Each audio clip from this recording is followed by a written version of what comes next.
өзіміздің қоғамда да жаңағыдай кездесіп қалатын кейбір адамдар мысалы күмәнді болып жүруі мүмкін бұл мәселеде. Пайғамбарымыз саллаллаху алейхи вассалам көріпкелдердің жұмысының қалай болатындығын баяндайды. Содан сахабалар сұрайды: "Я Аллахтың елшісі, бұл каххан жаңағы көріпкелмін, сәуегеймін деген кісілер туралы не айтасыз?" дейді.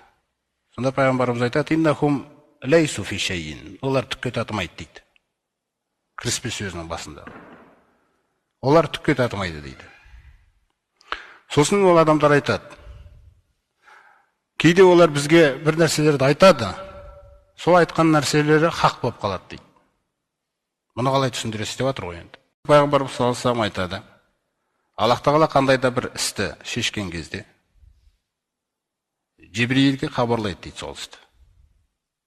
Сөйтіп, ең биік аспандағы періштелердің барлығы Алланы дәріптейді дейді. Ол дәріптелген кезде